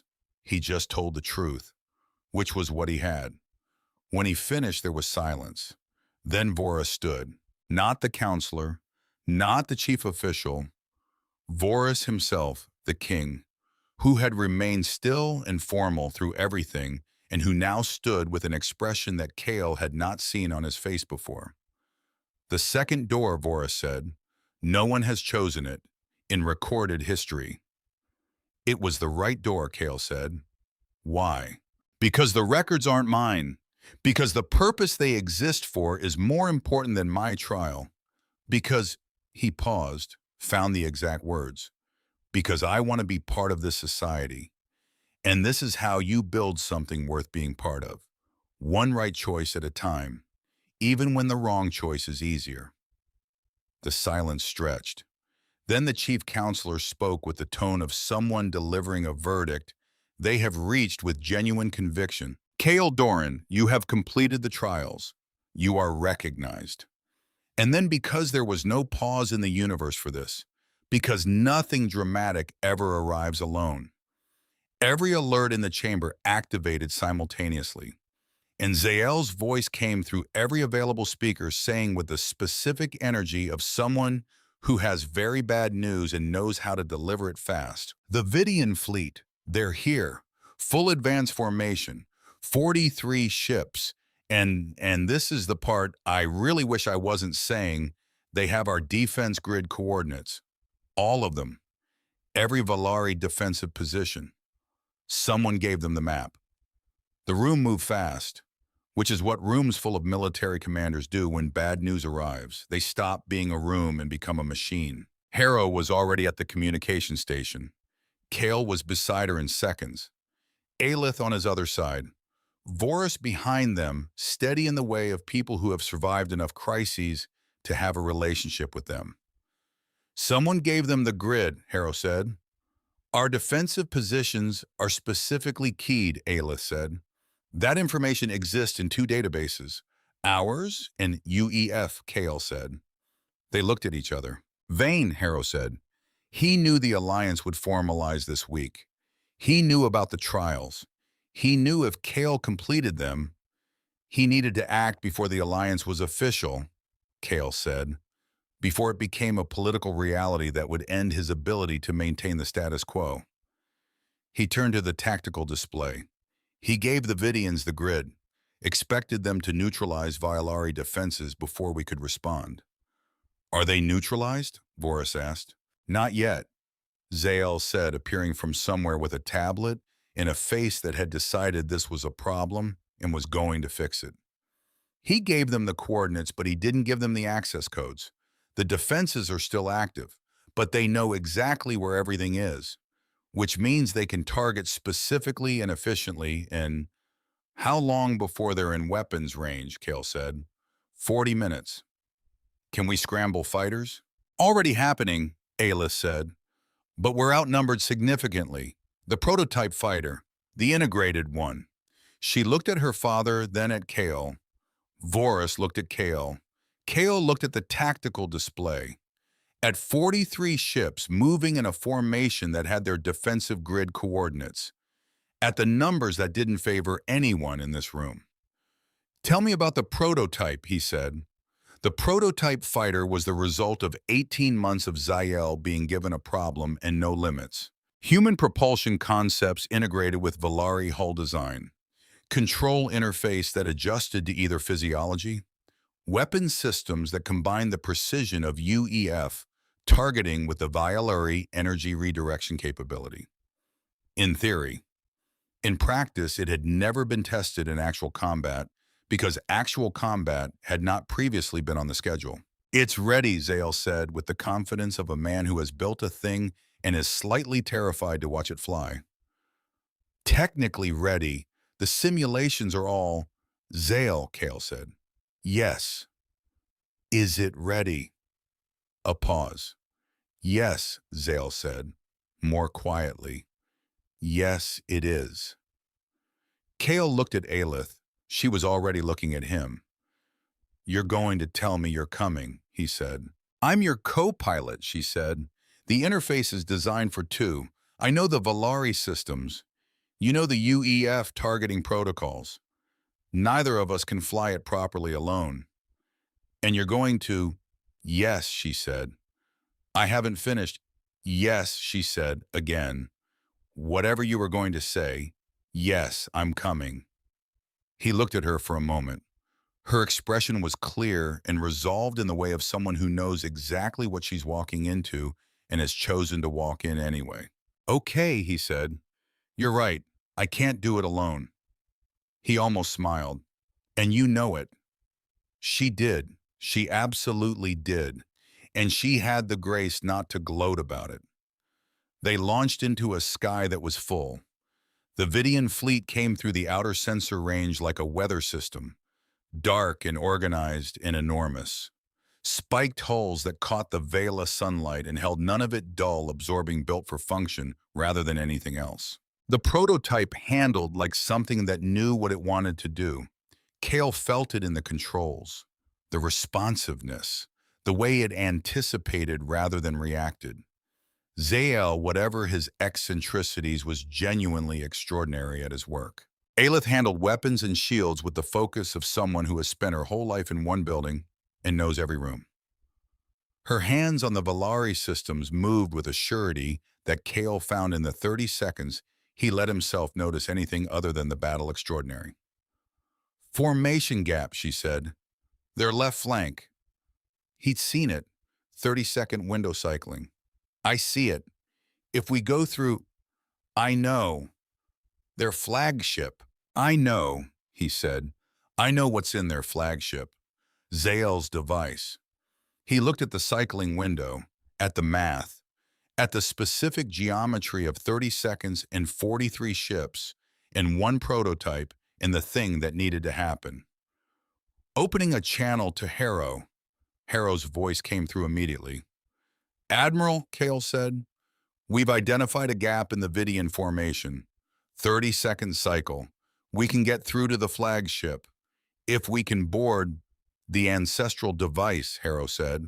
It's designed to interface with alien systems. Zayel's been modifying it for 6 weeks. If it works, if. The simulations all confirm. Permission granted, Harrow said. Strike team is being assembled. You have 4 minutes. 4 minutes. Right. The gap was exactly 30 seconds, which felt from inside the prototype doing 300 kilometers per second through weapons fire, approximately like 3. They went through. The Vidian flagship was enormous. Up close, it was a different kind of enormous than from a distance. The kind that rearranges your understanding of scale. Dark corridors, angled geometry that made no concession to comfort or intuition. Their strike team landed in a secondary hangar, and immediately the ship came alive with response. Kale moved through it the way he moved through everything now. Fast and deliberate, which is different from reckless. Aelith beside him. Always. They were halfway to the core when a Vidian soldier came out of a corridor junction faster than anyone should be able to move and leveled a weapon at Kale's back. Aelith saw it. A split second. Less. She shoved him. The blast caught her left shoulder. She made a sound, not a scream, too controlled for that. More like the involuntary noise of someone whose body has just experienced something significant and is filing the information at high speed. Aelith, moving, she said, through her teeth. Keep moving. You're Kale. Her eyes found his, fierce and clear and absolutely present. Core. Now. We can discuss my shoulder afterward. He looked at her shoulder, applied a rapid seal patch with his left hand, while his right kept the weapon up. 20-second field dressing. Not good enough. Good enough for now. If you tell me you're fine, he said. I wasn't going to, she said. They kept moving. The core was exactly what the schematics had said it would be, and completely different from what the schematics had said it would be. The way real things are always different from their technical representation. More alive, more complex, pulsing with the specific energy of a system that has been running for decades without interruption. Zael's device, ancient Vaylari technology in a new housing. The original star chart components rewired for a purpose no one had considered when they were first built. Hummed when Kale brought it close to the core interface. Like recognition, like something from very far away and very long ago looking up and seeing something it remembered. Aelith, her left arm immobilized against her body, worked the right side interface with singular focus. Translating, bridging. Two systems millennia apart designed by species that had never met, finding the points where they were the same underneath the differences. It's connecting, she said. How long? 90 seconds. 90 seconds of their strike team holding a corridor against a ship's worth of response. He counted, because that's what you do. At 60 seconds, Zael's voice came through the comm. Bright. Incandescently bright in the way he had when something was working exactly as he'd theorized. Kale, the energy wave. It's propagating through their network, ship to ship. They share a linked system. I hypothesized the formation pattern suggested a unified command architecture, and the overload is traveling. Zael. Yes. Is it working? A pause that was approximately 3 years long. Yes, Zael said. It's working. They flew back through a different sky, the Vidian fleet going dark around them. Ship by ship, the weapons powering down, the formation dissolving without the command architecture that had held it in shape. 43 ships, going quiet. Harrow's voice on the comm saying with a restraint that contained something very large inside it. They're standing down. We're receiving a surrender signal from the Vidian command vessel. The strike team cheering in the secondary hangar. Kale and Aelith in the prototype cockpit. The battle going quiet around them. The veil of sky copper gold in the afternoon light. He looked at her shoulder, at the rapid seal patch that needed to be replaced properly. We need to get you to medical, he said. I know, she said. Your shoulder. I know, Kale. I'm just saying. You're always just saying. But the corner of her mouth moved. You're very consistent. Before medical. Before anything else. Zael's message came through. Not triumphant this time. Careful. The careful voice of someone who has found something and is not sure what to do with it. Kale, Aelith, I need you both to see something. Now, before we dock. The message was on a secured channel. Zael had been running the communication intercepts from the Vidian command vessel in real time, looking for anything that could inform the surrender negotiation. And he had found something that was not about the Vidians at all. A communication thread. originating from UEF intelligence. 8 months old. The specific exchange that had given the Vidian fleet the Valari defense grid coordinates, with Director Vane's authentication signature on every single message. Not implied, not inferred, signed, explicitly. His codes, his channels, his words. Kale read through it once, twice. Beside him, Aelith read it, her face very still. That absolute controlled stillness that meant she was processing something that required all of her. He looked at what he was holding. This was enough. This was more than enough. Harrow had been asking for verification that didn't come from a Valari intelligence operation. This was verification from a Vidian military database. External, irrefutable. The kind of evidence that moved through courts and committees and professional reviews and came out the other side with someone's career and freedom in ruins. And this evidence also made very clear that the UEF, not just Vane, but the UEF, the organization, the institution, had played a direct role in enabling a military attack on Valari sovereign territory. On the day the alliance was being announced, at the moment when the relationship between two species was either going to become something real or collapse back into the hostility that had cost so many people so much. If this came out now, immediately in the middle of the surrender negotiation, while the alliance framework was still unsigned paper on Vorus's desk, it could fracture everything. Harrow would have to respond, would have to answer for an institution she served. The Valari court, already managing a coup in a ceremony attack, in a fleet engagement in 6 weeks, would have to process the information that their closest potential ally had also been their saboteur. Trust, once broken, as Aelith had said. Kale held the evidence and thought about the clean version. The version where they held this back, secured the surrender, signed the alliance. Let Harrow handle Vane quietly internally through proper channels. The world where everything was done in the right order and no one had to make a bad choice in a difficult moment. He thought about it. He sat with it the way he'd sat in the memory chamber. And he thought about a woman he'd never met who had gathered evidence at the cost of her life, who had believed apparently without reservation that the truth was always the cheaper option in the long run, who had left the evidence in her daughter's hands because she trusted her daughter to know what it was for. He looked at Aelith. She was already looking at him. "Don't," she said quietly. "Don't what?" "Don't do the calculation." Her eyes on his, direct and completely certain. "I know what you're thinking. You're thinking about whether we tell them now or wait until the alliance is signed. It's not a simple Kale." Her hand on his arm, the good one, left shoulder immobilized against her. "If we begin this with something hidden even for good reasons, we will spend years managing the weight of what we didn't say. And one day the weight will be too much." She looked at him. "My mother taught me that. Not with words.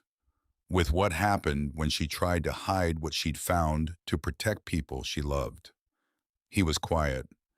"She thought she was buying time," Aelith said. "She was spending it." He thought about Rissa, about what it means to be worth being right about staying when it costs something. "If I tell them now," he said, "the alliance might not survive today." "If you don't," she said, "the alliance definitely won't survive what comes next."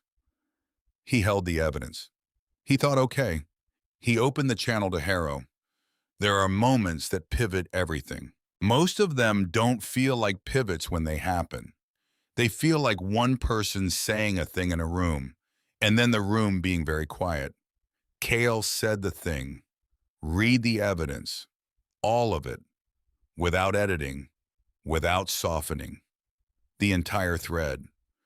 Vane's codes, Vane's channels, Vane's words and messages to the Vidian command that had handed them a map to every Valari defense position. Harrow didn't speak for 22 seconds. He counted. Then, "Send me the full file." "Already sent," Zale said. Another silence. Then Harrow said something that Kale had not expected. Not anger, not the institutional defense reflex, just "Thank you for telling me immediately." "Admiral, I know what this costs." Her voice steady. The steadiness of someone who has chosen a long time ago what kind of officer she was going to be and is still being that person in the moments when it's hardest. It costs the same thing that hiding it would cost, except differently. A pause. Begin the formal surrender proceedings. I'll be handling internal matters simultaneously. The internal matters being Director Vane's arrest. Authorized sign transmitted to 3 senior UEF officers aboard the fleet vessels who had been waiting because Harrow had been meticulous always about having the right people in the right positions for exactly this. Vane was in his command room when they came for him. Cale wasn't there, but Harrow sent him the report afterward, and he read it once. 3 officers. All people Vane had appointed himself years ago, back when loyalty felt like an asset he could bank. They handed him the file. He read it. He understood from the first page Harrow's report noted before he'd gotten halfway through that there was no argument to make. The evidence was too complete, too cross-sourced, too thorough. He said nothing, set the file down, put his hands on the table, which was, in its own way, the most articulate thing he could have said. The surrender was signed 2 hours later. The alliance framework, not finalized, but real, but official, but existing in the world as a thing that both parties had chosen and both parties knew the cost of, was signed that same evening. In the throne room, with the living walls and the soft light and the 3 moons just beginning to rise through the high windows. Voros signed, Harrow signed, witnessed by what remained of the court and the UEF diplomatic staff, and Ziel, who had been permitted to attend on the grounds that he had basically saved everyone and deserved to watch the paperwork. Cale stood at the back of the room, watching. It occurred to him, standing there, that 6 weeks ago he had been eating gray ration paste in the back of a carrier, arguing with himself about whether it was supposed to taste that way. Life moved fast when you let it. There was no parade, no ceremony beyond the signing, no moment designed for memory, which meant the moment that became memory was the one that came after in the quiet corridor outside the throne room, when everyone else had moved toward the reception, and it was just Cale and Aelith and the amber light and the sounds of people celebrating somewhere further away. Her arm was in a proper sling now. Medical had gotten to her, eventually. After the surrender, after the signing, after everything that required her presence and her voice and her authority, she had submitted to the treatment with the exact expression of someone who had been told to sit still and was doing it under protest. He'd done the final bandaging himself, because he was there, because he was a medic, because he was done pretending the because was purely professional. She'd let him, without comment, which was its own kind of statement. Now they stood in the corridor, not heading anywhere in particular, just standing. He looked at the window at the end of the hall, the city below. The capital of Vela lit and alive and intact, all of its lights on, and all of its bridges full of people who had been afraid this morning and were not afraid now. "You need to sign something," Aelith said. He looked at her. "The formal resignation," she said, truthfully without apology. "The Royal Council's recognition, for it to be official. For the Alliance to include you as a recognized member of Valari society." "I know," he said, "you lose your UEF commission. If the Alliance ever—" "I know, Aelith. There's no—" "I know," he said, gently. "I know there's no going back. I read the documents." She looked at him, that assessment look. The one he'd seen in the forest when she first woke up and didn't know what category he belonged in. "Are you sure?" she said. He thought about it. Not the quick yes, the real answer. He thought about Earth, about the landscape of his home and the way rain felt there, in his grandmother's kitchen on a Sunday. About Tomas. About the life he had been living before Vela, competent, correct, going through the right motions, and feeling the emptiness underneath them that he hadn't been able to name. He thought about copper and pine and 3 moons, about learning the word for morning light from a woman who used to smile more easily and had gotten out of the habit, about gardens, about silence, about what grows in silence when you stop filling it. Yes, he said simply. Her expression shifted, just slightly, the careful surface giving way to something underneath that had been waiting. Okay, she said. Okay, just okay. A pause. I would have argued if you weren't sure. I know. Extensively. I know that too. The corner of her mouth. He looked at her. This woman who had been half buried in ferns on an alien planet and had sat up before he finished telling her to stay still and had asked immediately about the destroyed device. This woman who held grief below the surface and named things precisely and believed the truth was the cheaper option and had been right about that every single time it counted. I should, he gestured vaguely in the direction of the reception. Yes, she said, we should. Neither of them moved. Aelith? Kale. A beat. Thank you, he said, for not making this easy, any of it. He paused. I needed it to be hard. She looked at him, doing that thing 3 things at once, and underneath all of them, the real one, the one that didn't perform itself. You needed to earn it, she said. Yes, so did I, she said, quietly. Someone worth all of this. She stopped, started again. I have been waiting a long time for someone I didn't have to be smaller than. He was quiet, because that required quiet. I'm not going to be smaller, he said. I know, she said. That's why we're here. Later. After the reception. After the formal documents. After the handshakes and the toasts, and Zale's completely overwhelming enthusiasm about the alliance's implications for cross-species engineering collaboration, which somehow went on for 45 minutes. After all of that, they sat on the steps outside the palace, the wide ceremonial steps that led down to the garden, the night air cool around them, the 3 moons all up, all full, washing everything in silver. Kale was rebandaging her shoulder properly, because the field patch and the medical bay's first pass had both been rushed, and he was a medic and he was going to do it right. She sat still, unusual for her, but she had been on her feet for 22 hours and her shoulder hurt, and there is a point even for people of great dignity and self-possession where sitting still and letting someone take care of you becomes the easiest thing. He worked without speaking, the way he'd worked in the forest, 6 weeks ago, on a person he didn't know, for no reason except that she was there and he could. Do you regret it? She asked quietly. He looked up. She was looking at the garden, not at him, the way she sometimes said the things that mattered sideways at a slight angle, as if giving them permission to land gently rather than all at once. He thought about the question, not the reflexive no, the real answer. He thought about everything that answer contained. Ask me again in 10 years, he said. She turned to look at him. He met her eyes.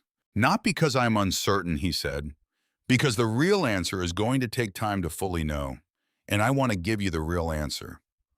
She looked at him, and then she smiled. Not the small shadow of one, not the professional courtesy version, not the guarded, almost smile of someone who used to smile more easily and had gotten out of the habit. The real one, unreserved, unguarded. The smile of a person surprised into joy by something they had stopped expecting.